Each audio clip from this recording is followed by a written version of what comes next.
Hello and welcome to Makeshift Stories. Thank you for listening. You can help us out by telling your friends about us and getting them to subscribe on Apple Podcasts. Now, open your imagination and take a journey into the improbable as you listen to Makeshift Stories 171, Ken Likeley, Accidental Interdimensional Drifter in Gacha, read by Mitchell Tew. Being a bit bored with routine things, such as blowing up stars and pushing planetary systems so far apart their inhabitants thought they were the only intelligent life in existence, and under pressure from investors to increase profits next quarter, the universe decided to try a new tactic, and, 1. It manifested a row of Gachapon machines outside of a 24-hour mini-mart, and 2. It called into existence a 4-meter-high, red and orange floppy sky dancer with a 1-horsepower blower on the sidewalk across from the Gachapon machines. The universe then sat back to watch the effect on its sentient creatures' lifetime value scores, hoping they would climb like the article it had read on maximizing value in a closed system claimed they would. The sky dancer did what brightly colored nylon tubes full of air trying to escape do. It noticed a prospective customer walking toward it, turned its blower on high, and began desperately flailing, bending and snapping and flapping its orange and red body. Ken was having an average day, which meant that nothing in particular had happened. It was in fact a downright boring day, just the way Ken liked them, and he intended to keep it that way as he walked to the corner mini-mart to replenish his supply of ketchup and barbecue-flavored potato chips. Trying to be environmentally responsible, since he had signed a plastic bag petition and assumed people were now watching him to ensure he followed through, Ken had even brought his own cloth shopping bag. It had been given to him by his vegan hippie neighbor and had the words, "Grow your own," stenciled on both sides.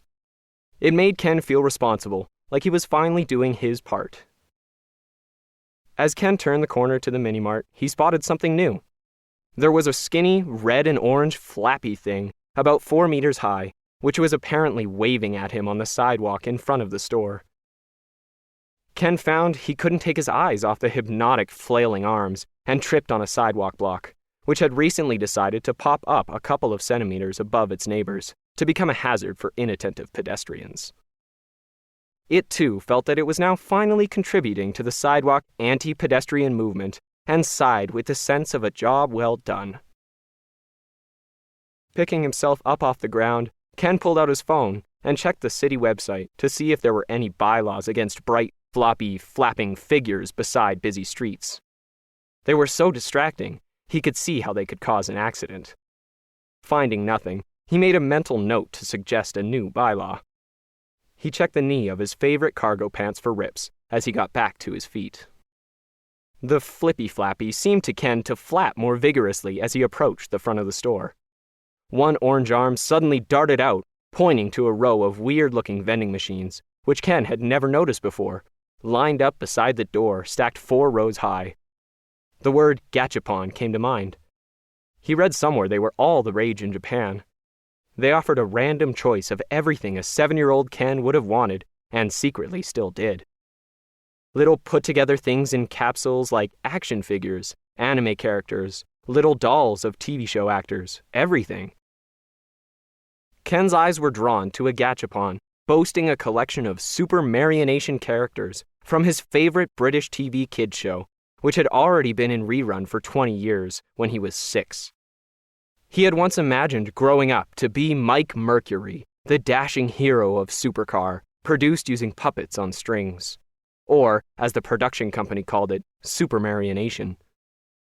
If he remembered correctly, the puppets' mouths were radio-controlled. Ken always tried not to see the strings, but usually failed.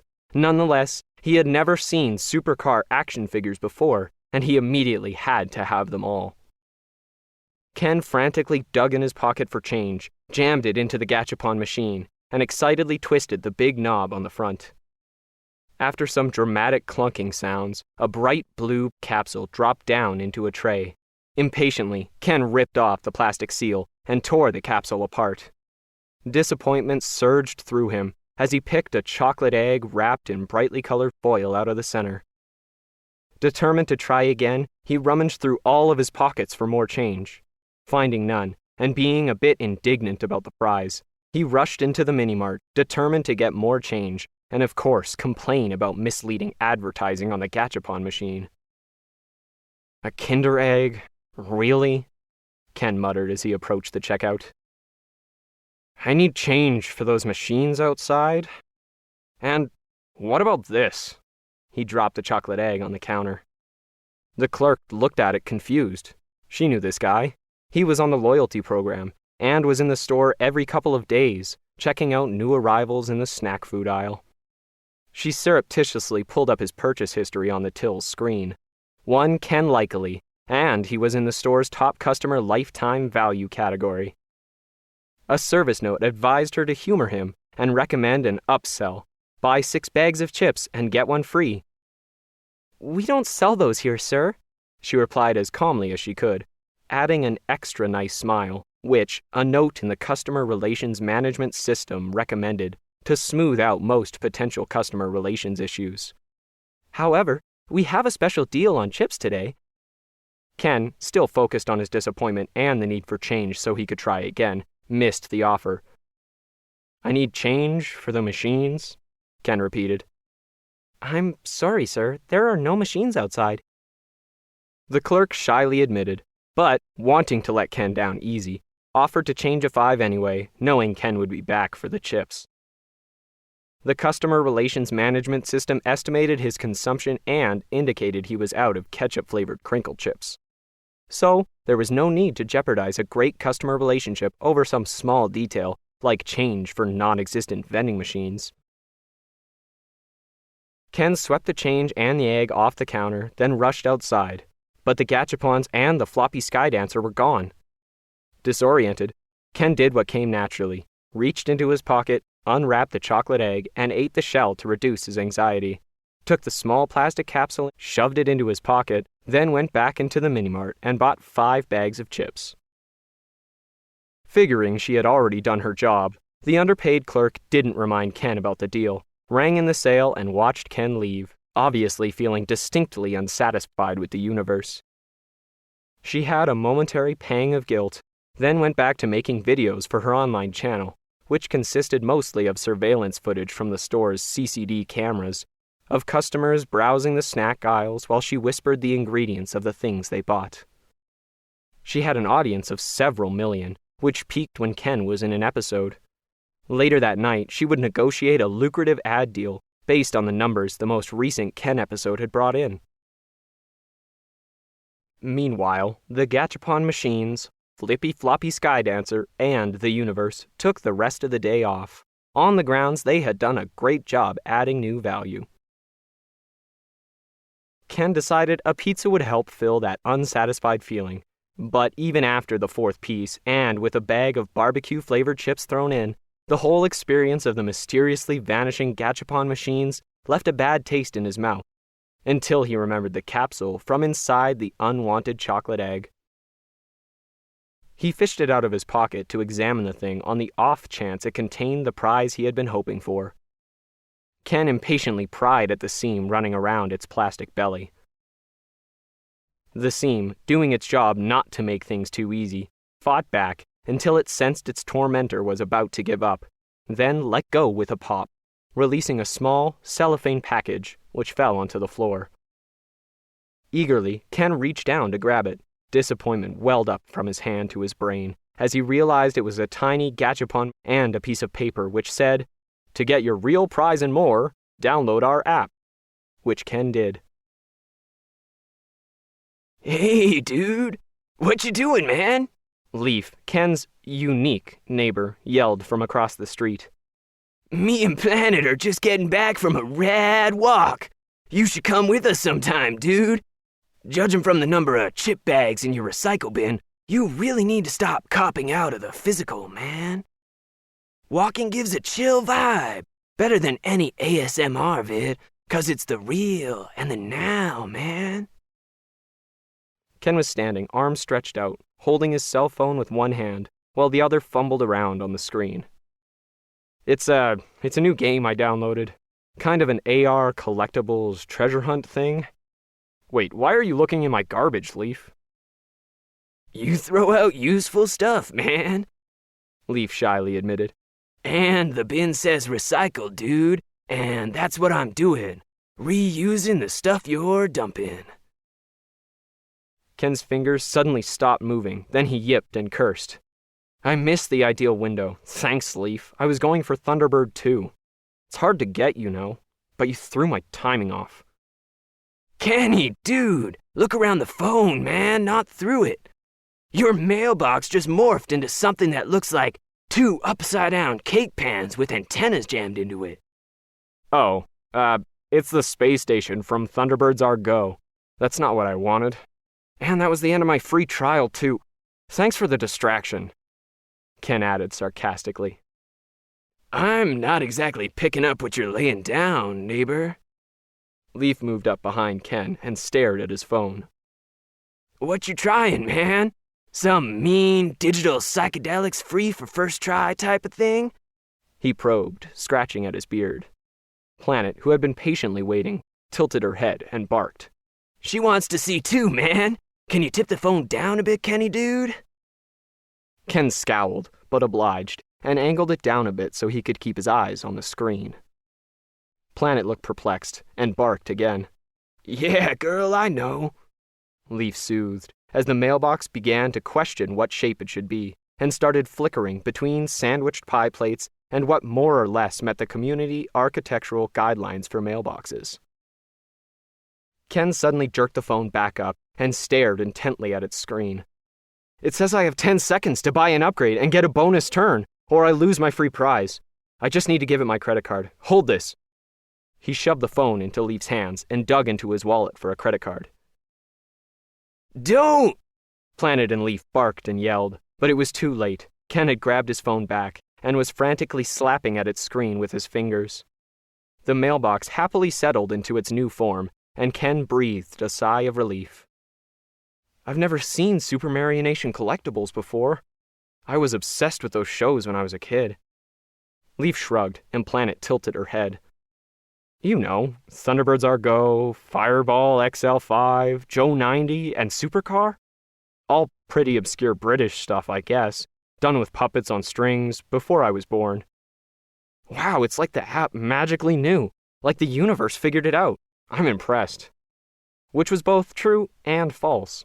The universe had always known, but just didn't care until Ken walked into its proof of concept.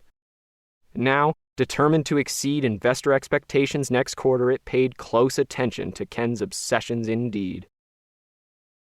Hey man, I think you've gone reality light on this one. It's a bad scene, dude. I'd say chill for a while. Let that plastic you just used cool off for a couple of days, Kenny. Get back to the real. Come for a few walks. Help pick organic beans in the greenhouse or something.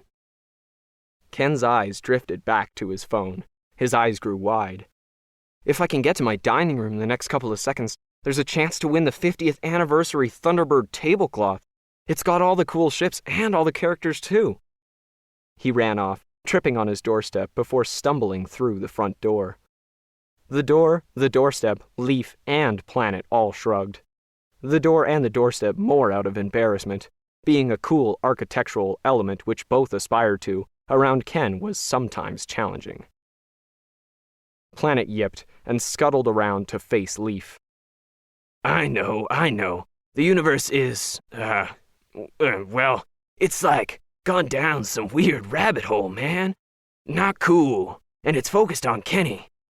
This isn't good, Leaf, Planet pointed out. There's nothing to hint there's been a shift in policy which would allow something like this. Then it's a rogue action, man. Planet and Leaf nodded in agreement. Leaf stretched as he watched the sun rise over Ken's oddly shaped roof. Sol normally wasn't a morning entity. Hey, after 4.6 billion years, who could blame her? She was on time, but with attitude, and petulantly threw off a couple of solar flares to show how she felt about her repetitive job, just to annoy the local infestation of sentience on the third planet. Was that the second or fourth local infestation? Sol couldn't remember. But they never lasted long anyway. However, teasing them was a pleasant but brief distraction from the routine of managing a solar system. Leaf, who was somewhat younger, had a much less boring job and had seen at least a dozen self-inflated sentient civilizations with attitude, but was still a bit grumpy getting out of bed.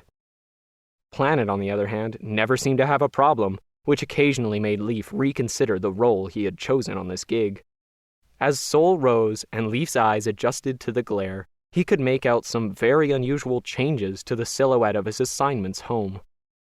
One could only describe it as 2 aluminum pie plates welded together so they looked like a flying saucer or a tacky version of a space station. Where the porch and front door should be was a squared-off tube that looked like someone had shoved a stubby, fat straw into the disc. What appeared to be an airlock with a big wheel stolen from the helm of a sailing ship plugged to the outer end. It reminded Leaf of Ken's new mailbox, only bigger. There was a cheesy-looking rocket car in the driveway that appeared to be made of papier-mâché or something equally unconvincing. Hey, girl, what do you make of that? Ken nodded at the space thingy which had replaced Ken's house. Planet whimpered. She was not amused, and definitely concerned about this sudden change in local reality. I don't like where this could be leading, she barked. I've seen it before. If it works once, it will start to spread. Then presto, there'll be loot boxes everywhere. She growled, disgusted. Yeah, I'm not down with that. It's one bad trip, man. I don't see anything beyond Kenny's property line yet, so there's still time. We gotta check it out. Leaf cut across the lawn joining their front yards. Organic local grass analogs, aka weeds, slowly invading Ken's GMO centipede grass, which was ultimately losing the battle, despite claims to the contrary in the sales PowerPoint, on the kiosk at the garden center where Ken had bought the stuff. The weeds were simply adapting faster. Cutting across the GMO lawn was something that would normally have Ken in fits. Planet stopped to dig some up to give the weeds a chance, but there was no response from Ken, as Planet followed Leaf to the hatch where Ken's front door had once been. Leaf cautiously knocked on the fake metal entrance. Nothing happened, so he tried again. The hatch, which had only recently come into existence, was slow to realize, A, that it was a thing that opened, and B, someone appeared to want it to do just that, open. Why they hadn't just used the magic words, "Open Sesame," and instead were doing all that annoying, banging stuff, was beyond its pay grade, so it decided to open and let someone who was paid more figure it out.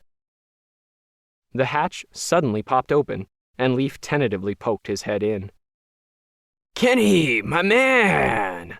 Leaf yelled, his voice echoing down the empty entrance tube. He heard mumbling, something about atomic fuel for the car in the driveway and credit limits. Leaf decided to interpret that as, "Hi, come on in," and nodded to Planet. Let's put the pedal to the metal, girl. It's worse than we ever thought. I've got a name. Please use it, Planet growled, then ran in after Leaf. The hall ended in a central, spherical-shaped room, which looked like a museum dedicated to early 1960s science fiction sets. Model spaceships were hung from the ceiling, and one section of the wall had a plexiglass case filled with 3-foot-high marionettes in spacesuits and various 1960s notions of what people in the future would wear, which meant there was a lot of silver jumpsuits and short skirts.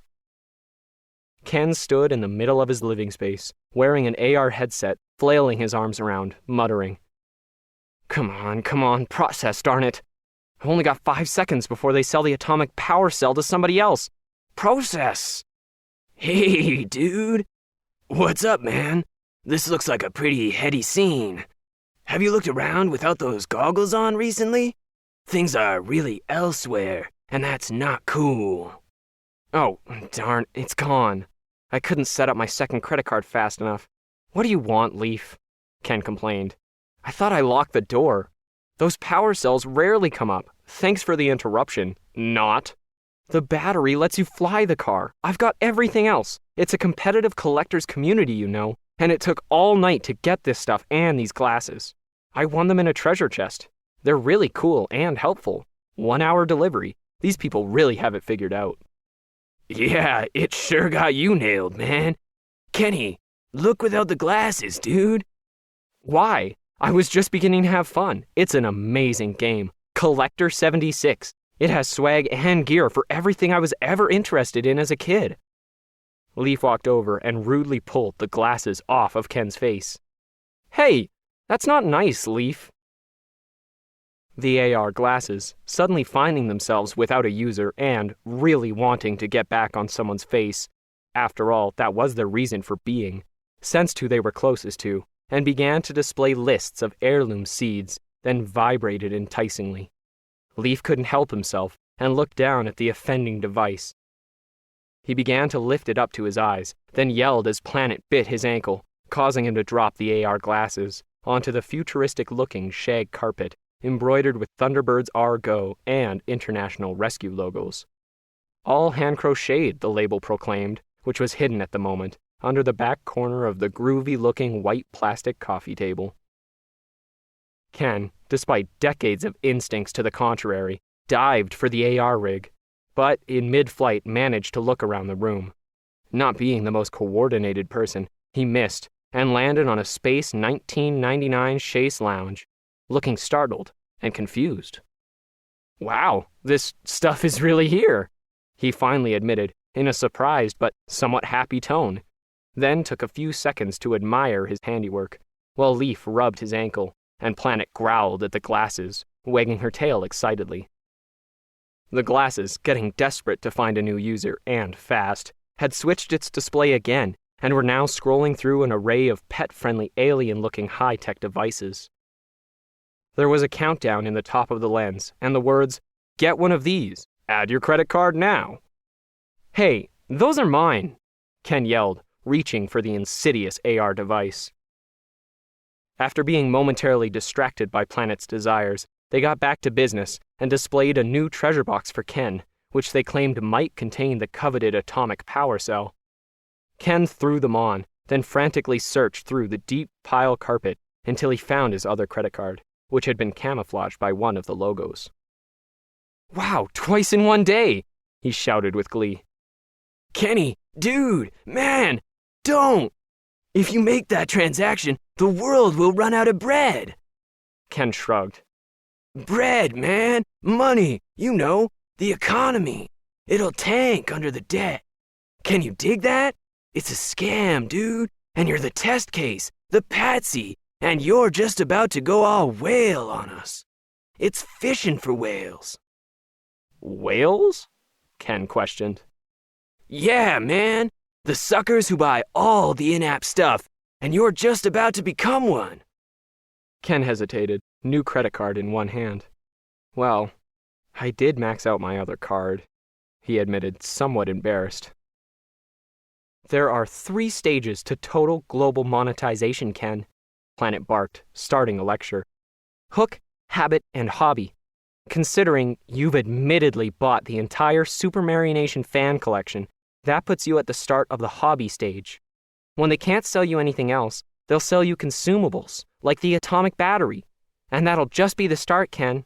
The sky's the limit with consumables. You'll burn through all your credit before noon. Yeah, man, Leaf added. His ankle had finally stopped bleeding. This might look like a groovy scene, but it's a bad trip, man. If you put down your bread and buy the battery, then the universe will know there's a whale here. Then the establishment wins, man, and that would be a real downer, Kenny. So drop the card, man, and get down with the out-of-sightness of the here and now. But there's only 5 seconds left. Ken was beginning to sweat. For a moment, he stood there, hesitating. I really want to fly the car. That'd be so cool. It's what I've always wanted to do. His lower lip quivered a bit. It's a loot box, dude. There's no guarantee, Leaf pleaded, but before he could finish his sentence, Ken began to read the credit card number into the tiny mic attached to the AR glasses. Planet barked, then went for Ken's credit card, teeth bared. Meanwhile, the universe, which by now was bored again, and still under pressure from investors to increase profits next quarter, manifested the equivalent of a Gacha machine in a different reality. The universe was nothing if not persistent.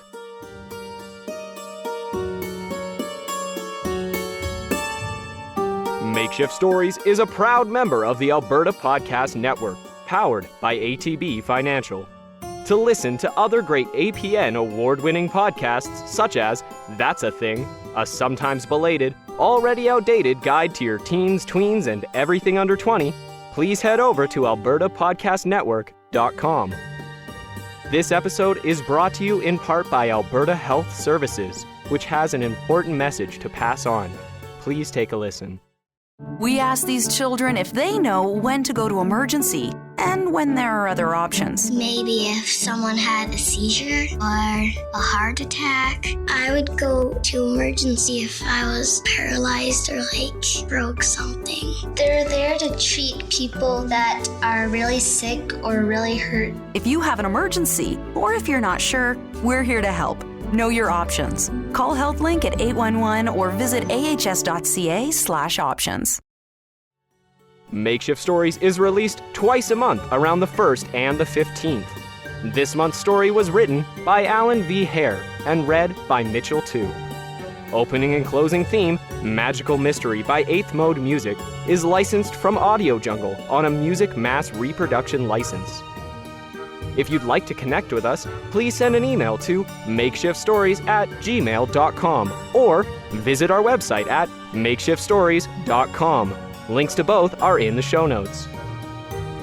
You can help us out by writing a review on Stitcher Radio or Apple Podcasts or any of your favorite podcast services. Makeshift Stories is released under a Creative Commons non-commercial attribution no derivative license, which means that you are free to share our stories.